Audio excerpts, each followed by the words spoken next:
Like my whole career is light bulb moments where I'm like, how did I not think of this?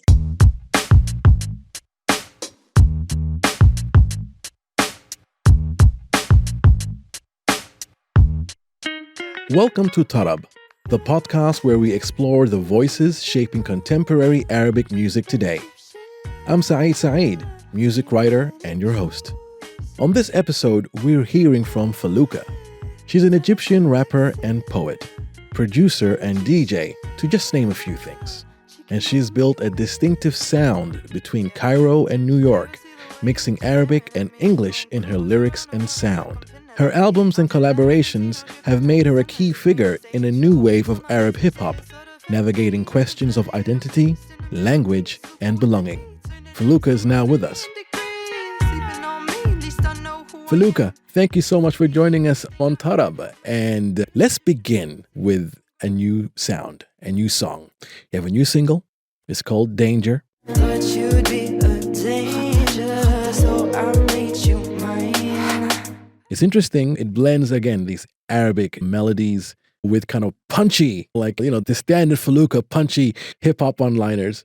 And Yes, sir. yeah, this is like your latest in this kind of growing body of work. Do you think this kind of hybrid sound now is becoming, I guess, central to how you define Arabic music? Because you've always, from the get-go, took your take of Arabic music and made it global in terms of whether it's hip-hop influences and other dance music influences, perhaps. For sure. Thank you guys for having me. This is such a great topic to land on, with just a great moment in the scene and in the culture to be talking about the work. فشكرا بجد إن انتوا يعني بتعملوا الشغل ده, and recognizing the artists who are putting in the work to evolve the sound and the culture. So I appreciate that. Yes, I do think Danger is very much an example of the work that I've been doing, the work I'm aspiring to continue to do, which is really very much a blend of my influences coming from the Middle East, طبعا my home base where I grew up, with في نفس الوقت the Western influence, which is a lot of the music and the culture we were consuming even in the Middle East. I think a lot of people have this misconception that I grew up in the West, but no, all my life, K through 12, born and raised in Cairo, Egypt. And مع ذلك, I grew up listening to Nelly Furtado. I grew up listening to Slim Shady. I grew up listening to that mix of essentially, pop from the West trickling into the Middle East. So I think Danger is a really good example of how those melodies that are so siren-like, that are very much our sound, and all Arabic scale melodies, the song begins with that melody, and it's all throughout the chorus. Linguistically, I'm switching a lot between Arabic and English, which has kind of just been my forte from the get-go, and I love to do it. وبقيت أحس إنه a lot of more artists are feeling more comfortable and encouraged to code switch, and not just code switch, but production-wise mix these worlds together. So it's an exciting time. I wonder, it's really interesting that you said that, particularly this idea of code switching, because I remember a decade ago reporting about the music scene, particularly the Arabic hip-hop scene. And I remember at that time, there was still this almost kind of purist view that Arabic hip-hop means you rap in Arabic. This is how you are real. That was the idea of code switching was frowned upon. Did you kind of sense that when you first entered the scene, and was that kind of tough to tackle, that perception? Oh, definitely. I think to this day, still people think I'm khawega or foreigner because I mix in some English words here and there. And it's always made me feel, in the beginning, I was pretty self-conscious that I wasn't releasing fully Arabic songs. I stayed real restless for most of the night, tossing and I'm turning, waiting for daylight, waiting for my bite. But it wasn't intentional. It wasn't like I was like, no, I don't want to do that. I want to stand out. It was literally my brain is thinking bilingual. Growing up, like I said, my influences, a lot of not just music, but the things I would watch on Disney Channel or the things I would read were in English. So it makes sense that my brain was kind of just flipping between these languages, almost glitching. And I just thought, why wouldn't it would be so cool to create music like that? There were so many times, and min Saita, I've released fully Arabic records, and I'm happy to, and I'm excited to do full-length LPs and albums in Arabic. That is going to happen, inshallah. But at the same time, I'm going to keep watering that plant that is for mostly the diaspora kids who are growing up abroad, wanting to feel tethered or connected to their nationality, but they don't really relate to a fully Arabic song. And so when you put in some of those references or those feels that give them that sense of being like a mixed hybrid, I think it makes them feel seen, and they deserve to feel seen. Now, let's go back to the beginning, because whenever I speak with you, you're either, when you chat on the phone, on WhatsApp, you're either in Cairo or you're either in New York. So take me back to the beginning. How does a talented girl from Cairo and making Arabic neo-soul / hip-hop in New York? So what was that journey like? I know, since I was maybe like 7 or 8, I've been writing silly little songs. I've been writing poetry. I've always been just entranced by words, by language. And I was much more comfortable writing in English and creating these little songs, rhythms, tunes, just to keep myself busy, really, as a kid. It's like, what else were you doing? We didn't have Instagram and iPads, and I'm so glad that I didn't, because that was the birth of songwriting for me. But only when I moved to New York did my love and appreciation for my own culture really grow. That whole thing about sometimes you have to step away from the thing, the person, the place to really appreciate it and see how golden it is. So fortunately or unfortunately, that's it. That's when it happened to me, is when I left Egypt. I was like, wait a minute, this culture is so rich. Americans don't know about this. So that happened at the same time that I was in New York City, the birthplace of hip hop, the birthplace of jazz, the birthplace of so much music and culture. It just like hit me it was like a light bulb went on, and I'm like, oh, well, if I'm writing all this poetry, and I've always loved dance, rhythm and poetry is what you call rap. So it was really easy for me to transition from writing poetry to writing rap music. And from there, but I was just like, oh, soul is incredible. What about indie? What about experimenting with my voice as an instrument? So the music came second, the writing came first. But now I'm trying to water both of those things to be a full-time musician, essentially. Yeah, and Cairo and New York, they're, as well as being great cities, they're basically, both of them are like musical universes of their own. So how did you manage to, I guess, maintain, that Arabic musical creative sensibility in your music while you embraced the hip-hop and all the richness that music from New York has to offer? Honestly, I'm very lucky to have had people to look up to, and mind you, they're not Arab, but Timbaland, Aaliyah, Jay-Z, they've been sampling Arabic music since the dawn of time. And of course, now we're seeing all these content creators being like, did you know this was sampled by this? Did you know this was a sample from that?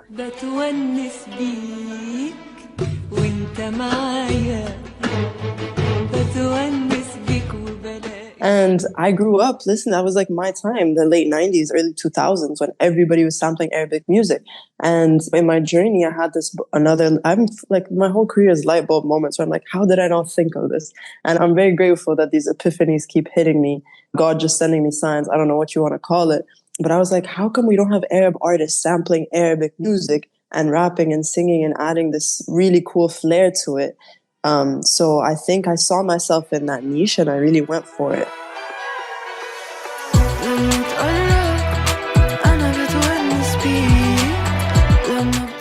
And Danger feels like that kind of 2000s, 90s sound a little bit.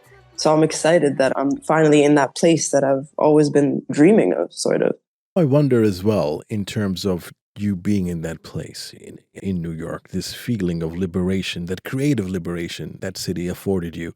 I wonder whether, is that also because it was a little bit hard as a woman to be a hip hop artist in Egypt? Because you have spoken before in other interviews about the limits placed on women in Egypt when entering this kind of music. Yeah. How do you see, I guess, gender shaping who gets to be heard in Arabic hip hop right now?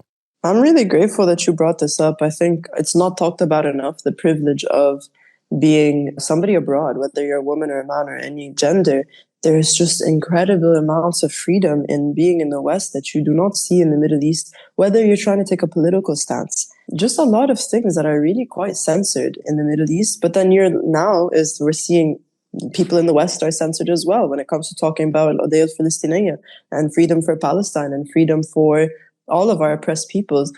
I mean, I don't really know where freedom really thrives anymore, because you have limitations on people, no matter where you are and no matter what you want to say. But I will say, as a woman, I feel the sense of privilege in Mena. I'm able to present in a certain way and speak about certain things in New York that I most likely would not be able to in Egypt.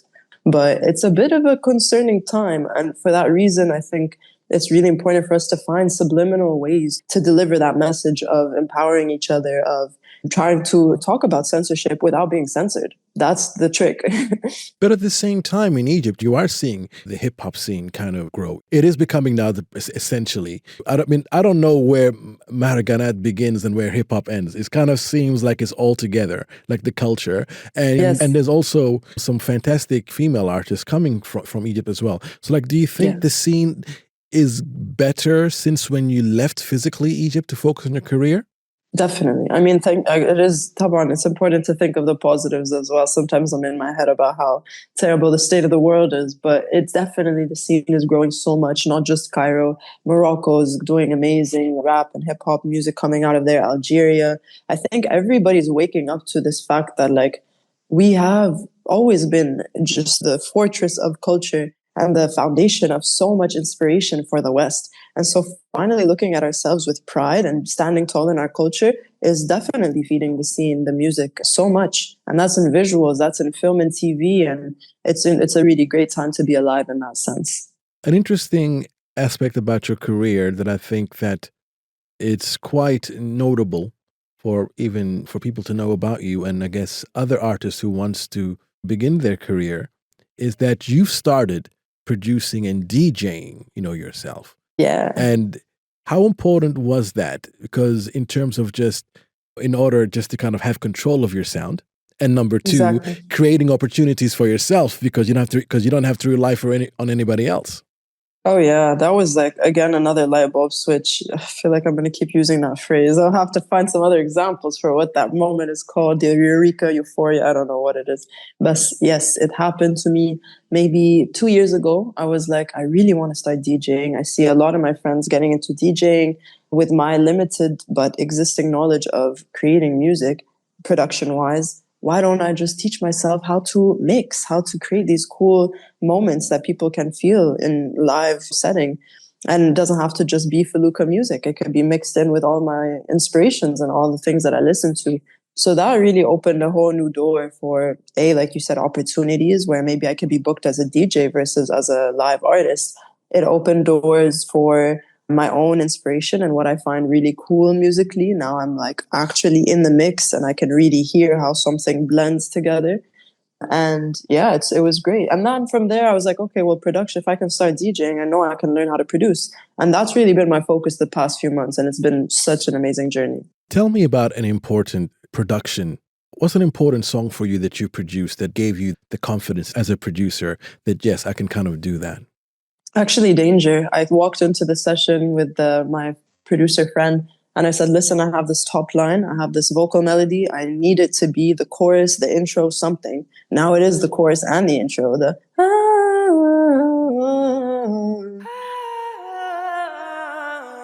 forgive me, I'm not warmed up, but that is that melody. And I told him, listen, I hear the drums sounding like this. I hear the bass sounding like this. Pulled up all the references that I'd heard. And this was because I heard in an interview that Michael Jackson would pull up to sessions with Quincy Jones and have these vocal ideas for what the bass line could sound like, for what the keys want to sound like. And evidently, this is production.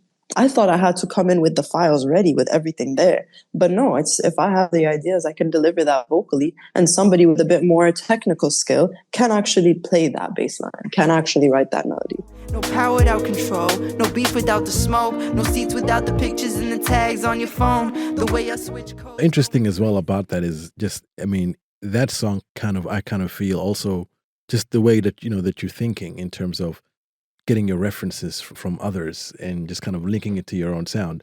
I'm thinking about the song Egyptian Lover,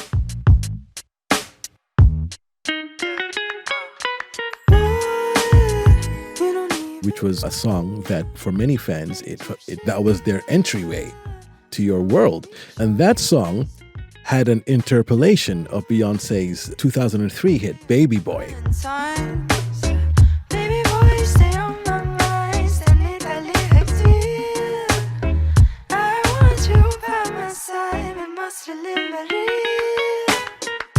Yeah. So, I mean, just tell us a little bit about that song, because that was for me. And when I heard that song, I was like, okay, I know where you're going now, in sense that bringing those two worlds together, as you're saying, that New York and that Cairo sound. Yeah, I mean, listen, like I said, that 2000s Dangerously in Love by Beyonce, which features Baby Boy, that record, it was one of the most transformative albums that I listened to. I think it was a number of things. The time it was released, the time I was like my age at the time, being around like 14, 15, and hearing something like that was incredibly exciting. I could hear influences of the Middle East without knowing yet what I was hearing. And something about just exploring her sensuality as a woman and claiming that power was really exciting for me at the time. It's still very exciting to me to listen to Dangerously in Love and reminisce how it feels to be a young woman experiencing this. And I thought I had to pay homage to it, and I did. And I thought it was really fun. And I love that people can recognize that and be like, "Oh, that's that Beyonce moment." I'm like, "Yes, sir." That's a song that you also performed last year at at a little known gig, but a very important show for the Middle East, for the Mena music scene. That was a show that was held in New York, and that was done to launch the Mena Recording Academy, which is basically the regional branch of the Academy. And this Academy, as many people know, is the one behind the Grammy Awards. So that was an important show because in a way, it almost felt like a coming out party. Like, Right. for the Mena Recording Academy, like, this is who we are. You performed a private gig in front of select number of very powerful industry people and producers and musicians. How was that? And how was their response? Because they obviously came here to know, what is it about the Mena music scene? They're part of our family now. And you were picked as a person to showcase the sounds that were coming. Yes. I mean, it was a really affirming feeling to be invited to be that person to perform. I definitely felt an immense sense of pride for not just me, but for the movement. And I always think it's important to step out and really less of a humbling yourself thing and more of I am a product of this ecosystem, of this culture, of this evolution. I wouldn't be here, let's be real, without Nancy, without Elisa, without Amr Diab. Like, I'm a result of all of them, and Beyonce and Shakira and Ali and everybody who's come before me. That had to happen for me to be here. So I don't think this was just my doing alone, and I know that. I have peers around me who inspire me all the time. And I think I'm really blessed to be in this place. But yeah, getting that call and being that person was really affirming for me, for my felaik, as I like to call them, which is my listeners, my fans.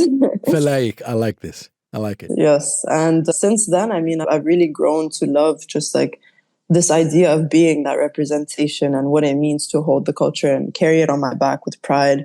I'm now a proud member of the Recording Academy, and I'm excited to keep feeding the culture in every way that I can, through my music, through my visuals, through my brand, everything. It's one thing to hold the culture on your back. It's one thing to represent the culture.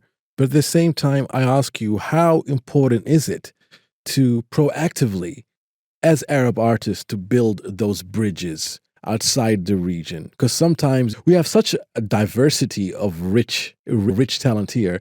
One could easily just say, you know what, I'm going to just work within the MENA region and not reach out. I mean, the whole point of, I guess, being part of the Recording Academy is to encourage cross-cultural collaborations. It's for you to work with an artist from Latin America or the West. So how important is that, do you feel, for you, as well as other artists, to kind of reach out to your fellow colleagues, your musicians across the world?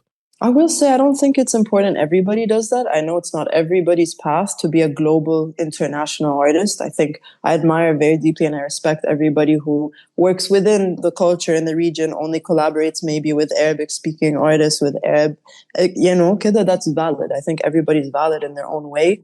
But for an artist like myself, I really love this idea of that bridge building, of the connecting the dots around the world, what it would sound like to hear a Shabi song with a Latin artist. Yani, I want to be the person to do that. And I want to be a part of that movement that is like really pushing genres, really creating spaces. And that's just because that's the person I am. I like innovation. I like creating new things that haven't been done before.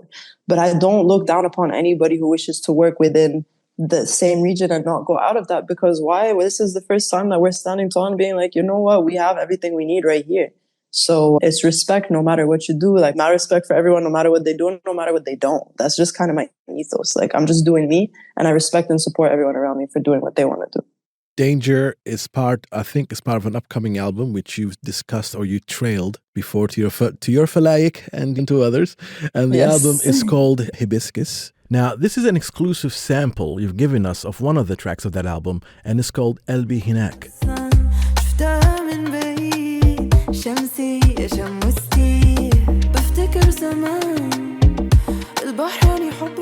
Which you have said is gonna take you back more towards a more straight hip-hop sound, towards your rap roots, essentially. Yes. How is this project going along, and when do you expect this flower to kind of grow and come to the world? And blossom. The project is going great. I think I know that I'm working on 2 separate albums right now. One is fully Arabic, and I've been blessed enough to be coming back quite often to Cairo and to visiting around the region. So I'm creating both the Arabic album and the bilingual hip hop album. And I'm seeing where the wind takes me. I've just released, obviously, Danger. The next track is going to be fully Arabic and part of the Arabic project. And I'm just really enjoying my free will as an artist, where I can be kind of simultaneously releasing 2 albums. So stay tuned. I think there's going to be something for everybody end of 2025 and moving into 2026. So you have Hibiscus and you have the more fully Arabic project, which will feature more Arab artists, versus the other one, which is a lot more global and bilingual. But I love the way Bad Bunny, Shakira, Kaliuchis, a lot of these Latin artists will just equally deliver their bilingual art and at the same time do their native language justice by creating records fully in that language. So that's kind of where I'm at, and it's exciting. Felukah, thank you for joining us on Tarab. Thank you guys so much. This is wonderful. That's all for this episode of Tarab. Thanks for listening, and be sure to check in next week to hear from our next featured artist. Yasmin Attaji is our producer. Dua Farid is our editor. Arthur Edison is our audio engineer. And I've been your host, Saeed Saeed. Started up a movement away and boo. وريني Arabeezy, what you call it for the loop. وريني واحدة لورين هيل فيها كلثوم. واحدة عربية مش منسية في القلوب. أيوة عربية أفريقية الجذور. بس إحنا بس مصريين، ده يعني إيه يا بوي. My respect for everyone.